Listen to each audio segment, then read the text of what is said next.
बिहार में एजुकेशन के लिए एक से एक बड़े से बड़े कोचिंग, बड़े से बड़े स्कूल जो है खुल रहे हैं। लेकिन एक समय था जब शिक्षा के साथ संस्कार भी विद्यालयों में और निजी संस्थानों में बच्चों को दिया जाता था। लेकिन आज के दौर में देखेंगे तो बच्चे डिग्रियां तो हासिल कर लेते हैं, लेकिन संस्कार उनके अंदर नहीं होता है। अभी हम मौजूद हैं पटना के बिहटा में, और बिहटा में जो है एक निजी संस्थान, कोचिंग संस्थान में मौजूद हैं। और आपको हम जानकारी दे रहे हैं कि यहाँ पे बच्चों को जो है शिक्षा के साथ साथ संस्कार का भी ज्ञान दिया जाता है। क्योंकि जो इस संस्थान के जो ऑनर हैं, उनका नाम है ऋषु कुमार, वो रिटायर्ड नेवी हैं। और डिफेंस के अंदर जो होता है, जो रूल्स उन लोगों के अंदर कूट कर भरा होता है। क्योंकि आप जानते हैं कि डिफेंस ही एक ऐसा संस्थान है जहां हर चीज़ समय पे होता है। रूल्स के मामले में अगर सबसे आगे कोई है तो वो डिफेंस ही है। हमारे साथ ऋषु सर हैं, हम उनसे बात करेंगे कि आखिर जो है आज बड़े बड़े संस्थान हैं, बहुत से विद्यालय हैं, कोचिंग हैं, लेकिन उसके बावजूद जो है आज के दौर में बच्चों के अंदर शिक्षा तो मिल रहा है, बच्चे डिग्रियां तो हासिल कर ले रहे हैं, लेकिन संस्कार बच्चों के बीच में जो है वो नहीं मिल पा रहा है। इसकी वजह क्या है? पहले तो आपको नमस्कार कहूँगा सूरज जी, धन्यवाद जो हमारे पास आने के लिए। और जैसा कि आपने जो बात बोल रहे हैं, सबसे बड़ी बात है कि मूल्य परक शिक्षा, मूल्य परक मतलब वैल्यू एजुकेशन की हमारे पास कमी है। आज हम लोग टेक्नोलॉजी तो लेकर आए हैं, बट उस टेक्नोलॉजी से हमारे पास कल्चर का भी जो लॉस हुआ है। आप देख सकते हैं कि आज हमारे पास जो छोटे छोटे बच्चे हैं, अब छोटे बच्चे भी आज के डेट में चश्मा पहने हुए, गॉगल्स पहने हुए आपको दिखेंगे। कारण क्योंकि वो कहाँ ज़्यादा टाइम बिजी करते हैं अपने आप को फ़ोन पर। दूसरी बात, हम लोग इतने ना न्यूक्लियस हो गए हैं इन द सेंस कि हम एक संयुक्त फैमिली में नहीं रहते।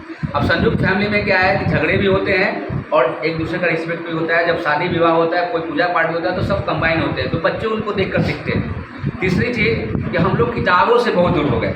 किताब से हम इसलिए दूर हो गए हैं कि आज के डेट में आप देखिए कि ऑनलाइन में इतने सारे प्लेटफॉर्म हैं कि सब नोट्स के सहारे अपने चैप्टरों को कंप्लीट कर रहे हैं। चौथा, हमारे पास टीचर जो हमारे शिक्षक है, मेन है, जो जड़ है, जो बोलते हैं जैसे बेसिक लाइफ होता है सेल हमारा बॉडी का, उसी तरह से हमारा बेसिक जो स्ट्रक्चर होता है वो हमारे टीचर है। तो हमारे शिक्षक भी इस तरह से नहीं हो पा रहे हैं, मिल पा रहे हैं काबिलियत के, कि बच्चों को क्या पढ़ाना है, क्या नहीं पढ़ाना है, कहाँ कितना किस तरह का नॉलेज उनको देना है और किस तरह से उनको बातें करनी है। आप देखिएगा कि ऐसे बहुत सारे अभी बीपीएससी के टीचर बने हैं, जो आप मीडिया में उनका नाम देखिए कि किसी बच्चे के साथ उसने अश्लील हरकत किया, तो आप माता पिता कैसे आपके पास बच्चों को भेजेगा? आप विश्वास करिएगा कि उन टीचरों के साथ, उन टीचर के नाम पे अच्छे टीचर भी कहते हैं कि जॉब के साथ घूस बिचता है, उसी तरह से अच्छे टीचर को भी उसमें शामिल होना पड़ता है। तो ये सब चीज़ें हैं जो हमारे पास बिल्कुल ला सकते हैं। बैकफुट पे जाने का तो मैं नहीं बोलता हूँ कि बैकफुट पे जा रहा है, समाज जरूर डाउनफॉल हुआ है, बट हम इतने डाउनफॉल नहीं हुए कि हम अपने बेस को ख़त्म कर दें। बेस सबसे बड़ी बात है कि बेस जिसका स्ट्रॉन्ग है, जब कहते हैं कि जमीन जिसका अगर स्ट्रॉन्ग होता है तो ना घूस, ना लालच, ना बेईमानी, ना नफरत। आप देखिए कि हमारा जो इंडिया का जो सिस्टम है, हम बार बार बोलते हैं, लास्ट टाइम में आपको बोले कि हम लोग वेस्टर्न कल्चर को, सिर्फ वेस्टर्न कल्चर का हम एक पार्ट को देखते हैं। हम क्या देखते हैं? कैसे वो ड्रेस पहन रहा है। हम ये नहीं देखते हैं कि वो किस तरह से, कौन से कारण से वो मेहनत करके वो आगे बढ़ा है। जैसे अगर हम छोटा सा एग्जाम्पल दें तो मैं स्वीडन गया था 2018 में। स्वीडन में मैं देखा कि वहाँ पर जो बच्चे हैं, जो वहाँ के लोकल बच्चे हैं, जो कम्पिटिटिव एज के बच्चे हैं जिनको जॉब चाहिए, वो क्या करते हैं? न्यूज़पेपर बेचते हैं। और न्यूज़पेपर पे वहाँ पे 8% टैक्स है। मतलब बेचने पे जो पैसा कमा रहे हैं, यहाँ पे 8% टैक्स है वहाँ पे। और यहाँ पे क्या है, यहाँ पे आप कपड़े की दुकान में जाइए, किसी जगह पे जाइए, आपको 3 टाइप के बिल मिलेंगे। तो आप समाज, आप भारत को कैसे आगे बढ़ेंगे? आप यहाँ पे चोरी कर रहे हो, टैक्स पे कौन कर रहा है? ओनली गवर्नमेंट एम्प्लॉय जो पे कर रहे हैं, या बड़े बड़े इंडस्ट्री जो है पे कर रहे हैं। आप ये बताइए नॉर्मल इंसान, अच्छा गरीब टैक्स कैसे पे करे जब वो कमाएगा नहीं? एक तो पॉपुलेशन, सोशल अवेयरनेस। आप पढ़ाई की बात, आप भी पत्रकार है, आपने भी बहुत जगह पत्रकारिता की होगी। आप अगर कुछ कहना चाहते हैं उसका जवाब आपको उल्टा मिलता है। आप समझाइएगा कि यस ये चीज़ है, बट वो चीज़ नहीं जानते, वो नहीं मानेंगे कि आप गलत सही बोल रहे हैं, क्योंकि किताब से दूर है, नॉलेज से दूर है, सामाजिक जागरूकता से दूर है। हमारा बिहार की आबादी आप देखिए कि खाली मतलब 10 करोड़ लगभग है। आप 10 करोड़ में हमारे पास बेरोजगारी होने का कारण क्या है? क्योंकि हम लोग यहाँ पे डर्टी पॉलिटिक्स में करते हैं। अच्छा बताइए, सारे को सरकारी नौकरी लेना पॉसिबल नहीं है, तो प्राइवेट जॉब भी ऐसे हैं जो काफ़ी अच्छे लेवल पे हैं। आज गवर्नमेंट MSME है, बहुत सारे ऐसे मतलब प्लान लेके आए हैं। अगर आप उस पर काम करेंगे, मेहनत करेंगे, मेहनत करना नहीं चाहता है, सब शॉर्टकट, सब सपना देख रहे हैं। आज छोटे छोटे बच्चों के फ़ोन में, बच्चों के पास भी फ़ोन आईफोन आ रहा है। तो आप इस चीज़ को भली भांति जानते हैं कि इन सब चीज़ों के लिए आपको ईमानदारी, मेहनत और जुनून, और दूसरी बात डर्टी पॉलिटिक्स से जुड़ाना पड़ेगा। माँ बाप को जागरूक रहना पड़ेगा, माँ बाप को जागरूक रहना पड़ेगा कि अपने बच्चों को कैसे भला करना है। आप जब जैसे हमारे पास जो बच्चे हैं, आप इनसे भी बात करिए तो आपको लगेगा कि हाँ हमारे बच्चे क्यों बेटर हैं दूसरे संस्थान से। हमारे टीचर से भी बात कीजिएगा तो क्यों बेटर हैं, वो आपको अभी तुरंत 2 मिनट में, और यहाँ के लोगों में भी जागरूकता हो सके हमारी तरफ से पहले। हम यहाँ पे फ्री एजुकेशन देने के लिए भी तैयार हैं। एक चीज़ याद रखिए, कोई फ्री नहीं आता है। एकलव्य गुरु द्रोणाचार्य से नहीं सीखते हुए भी उनको गुरु मान के उनकी मूर्ति को पूजा किया, और बदले में क्या किया? गुरु दक्षिणा देना पड़ा। क्या किया? अंगूठा काट दिया। तो फ्री में नहीं होता। हम तो फ्री के चक्कर में हम लोग, हमारे नस में फ्री भरा हुआ है गवर्नमेंट ने फ्री के नाम पर। इनको पता होना चाहिए कि ये फ्री नहीं है, बल्कि आप consolidated fund of India, contingency fund of India का नाम जानते हैं, वहाँ से वो पैसा आपका प्रेसिडेंट जो है साइन करता है कोई प्लान, उस पर बहस होता है, वो आता है आपके पास फंड, और वहाँ से वो फंड जो है लोगों के पास आता है। कोई फ्री नहीं होता है। आपका पार्ट 4 आप पढ़िएगा DPSP, उसमें लिखा हुआ है कि राज्य सरकार को कैसे चलाना है, वो डिपेंड करता है। ये तो नेता के भाषण है कि फ्री कुछ नहीं होता है। Nothing is free. आप और हम अपनी सांसें चला रहे हैं तब हमारा घर जल रहा है। ये बच्चे पढ़ेंगे तब इनका घर चलेगा। कुछ फ्री में नहीं मिलता। बस ये सब चीज़ पे हम कहना चाहते हैं। मेरा दिली इच्छा है, और इसलिए मैं यहाँ पे पटना छोड़ के बिहटा में आया हूँ कि यहाँ के बच्चों को, पटना तो ऑलरेडी सुधरा हुआ है, बट बिहटा के बच्चे थोड़ा सा ग्रो करें, यहाँ के बच्चे थोड़ा अच्छा बने, ये मेरा दिली इच्छा है, और इस पर कोशिश है। इस संस्था के जो प्रिंसिपल हैं मैडम हैं, हम इनसे भी बात करेंगे। मैम सबसे पहले अपना परिचय बताइए, क्या नाम हुआ? मेरा नाम गुड़िया कुमारी है और मैं यहाँ की प्रिंसिपल हूँ। कि जो बच्चे किताब से जब दूर भागते हैं और मोबाइल के नज़दीक आते हैं, इसे कैसे सुधारा जा सकता है? सबसे पहले तो हम बच्चों को वो प्रोवाइड करें जिससे उनका ध्यान मोबाइल से हटके किताबों पे आए। और सबसे बड़ी चीज़ है कि हमारे यहाँ क्या होता है, हमारे खुद के पेरेंट्स वो चीज़ों को इतना आसान तरीके से बना देते हैं, जैसे बच्चे अगर पढ़ना ना चाहे तो मोबाइल ले लीजिए। हम उनके लिए शिक्षा इतनी आसानी और शुद्धता से उपलब्ध कराएंगे कि वो मोबाइल के पीछे भागे ही ना, हमसे जो सीख के जाए वो उनके लिए काफ़ी हो। लेकिन जो बच्चे आज के युग में, बहुत से ऐसा बच्चे हैं जिन्हें पढ़ाई में मन नहीं लगता है, उन बच्चों को पढ़ाई की तरफ कैसे आकर्षित करेंगे कि वो बच्चे पढ़ें?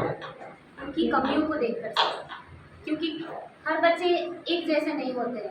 हम भी हैं, हमारे टीचर्स हैं, हम सब एक जैसे नहीं हैं, तो कुछ ना कुछ डिफरेंट है। और अगर हम उस डिफरेंस को ही पकड़ ले कि इनमें क्या अलग है, उनमें क्या अलग है, और उस अलग रूप को पकड़ के उनकी कमियों को दूर करके हम उन्हें पढ़ाएंगे। जैसे कि अगर किसी का मन नहीं लग रहा है तो हम उन्हीं की भाषा में पढ़ाएंगे, ताकि वो अपने चीज़ों को, अपने दिमाग को हमारी पढ़ाई पे लगाएं और उनको लगे कि हमें ये पढ़ना चाहिए, खुशी मिले, इंटरटेनमेंट मिले, बर्डन लेके ना पढ़े कुछ भी।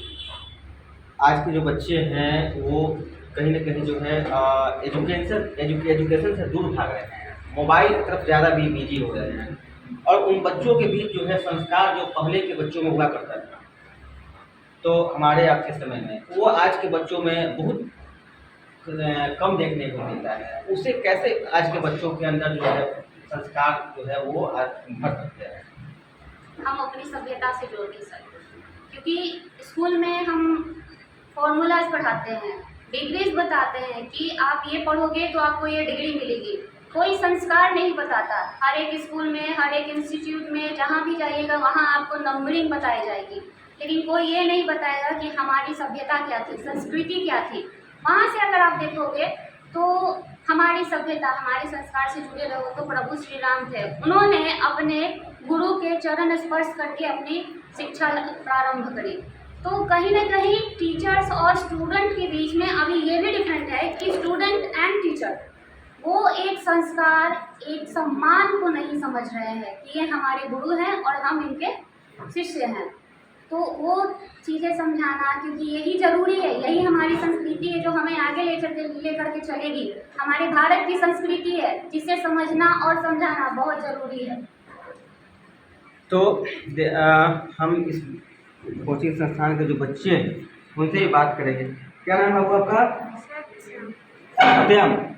सत्यम, किस क्लास में हैं आप? कौन सा? Senior KG. पढ़ाई में मन लगता है? पढ़ाई में मन लगता है कि मोबाइल में गेम खेलने में मन लगता है? किसी में मन लगता है? अच्छा, मम्मी 2 ही मिनट फ़ोन देती है।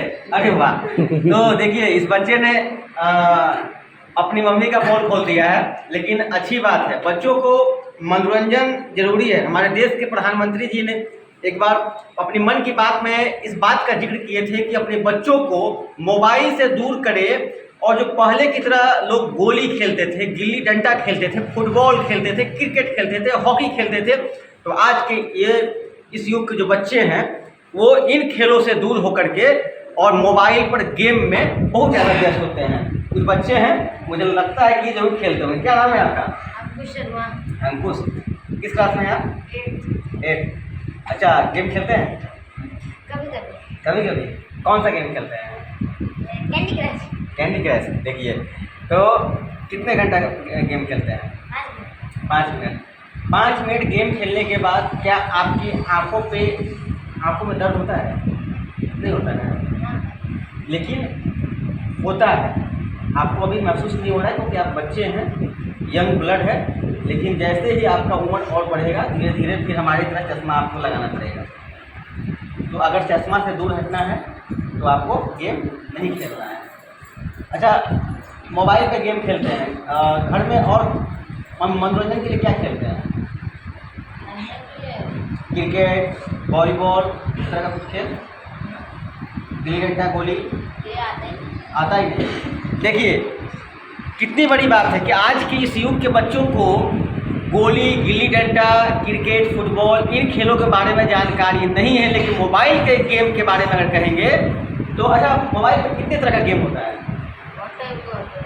जैसे एक दो नाम बताइए। क्या? गन गेम और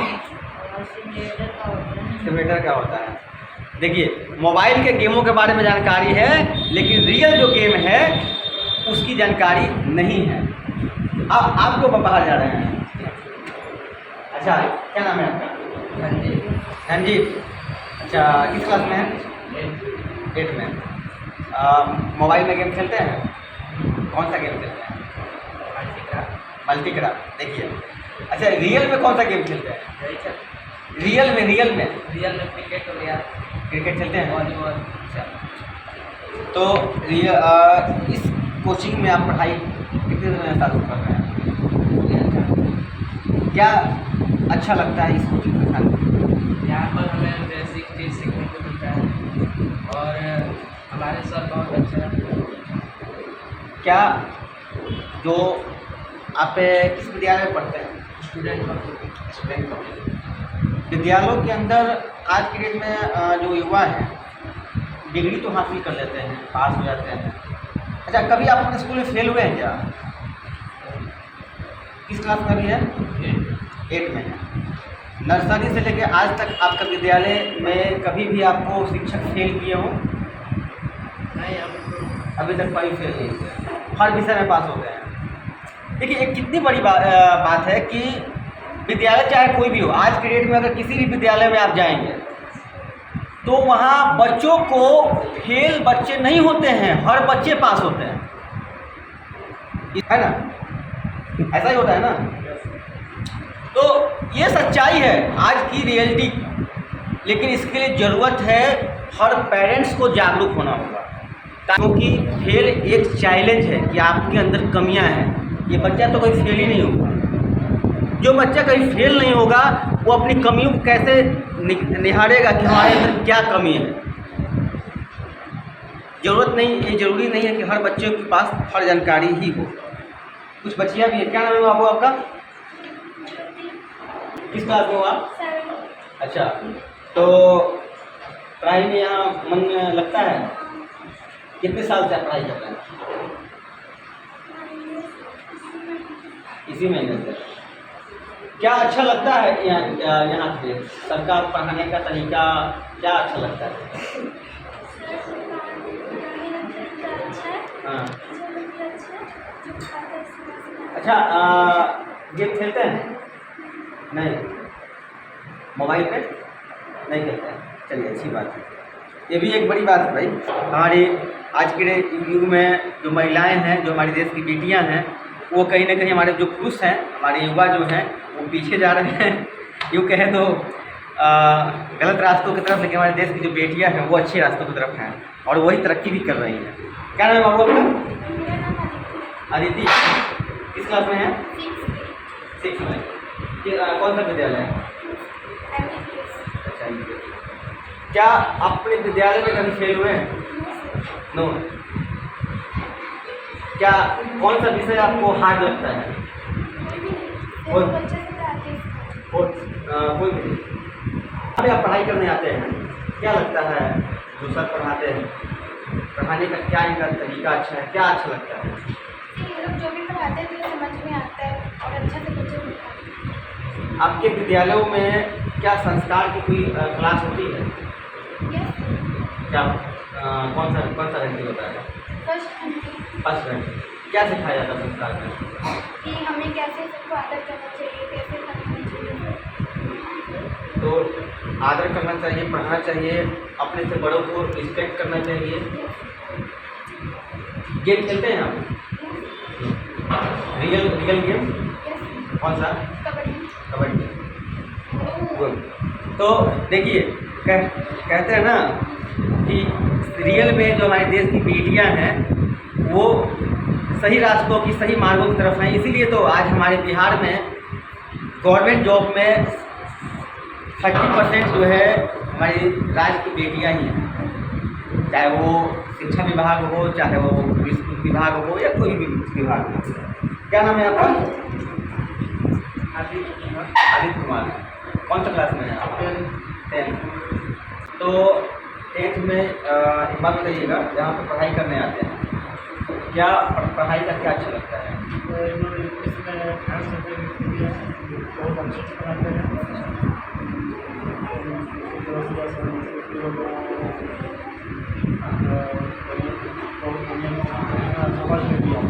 अच्छा, किस हाई स्कूल में भी हैं आप?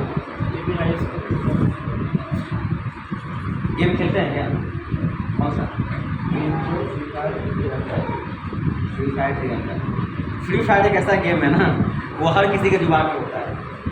अच्छा, एक बात बताइए, गेम खेलने से क्या फ़ायदा होता है?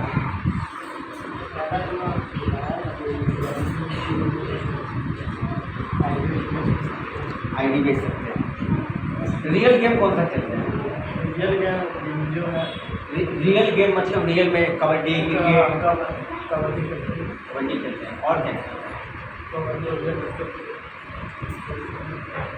आज के जो हमारे युवा हैं वो किस ओर जा रहे हैं ये आप समझ सकते हैं, क्योंकि हर युवा, हर बच्चों की जुबान पे जो ऑनलाइन गेम है, जबकि ऑनलाइन गेम पर भारत सरकार ने प्रतिबंध लगा दी। हाल में ही आए सूचना के अनुसार जो है सुप्रीम कोर्ट ने एक कड़क कानून बनाया है इस पर।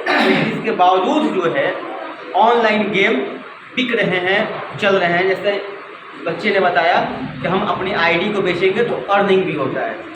रियल गेम जो है कबड्डी वगैरह जो भी है, कबड्डी, क्रिकेट, ये इन गेमों को लोग भूल चुके हैं और जो ऑनलाइन गेम है उसके तरफ लोग पूरे तरह से जो है उसके आदी हो चुके हैं, यूँ कहीं तो उसके गुलाम हो चुके हैं। अगर बच्चों के हाथों से मोबाइल छीन लिया जाए तो वो या तो घर छोड़ के भागते हैं या कुछ गलत स्टेप लेते हैं। अच्छे काम की शुरुआत हमें अपने घर से करनी पड़ेगी।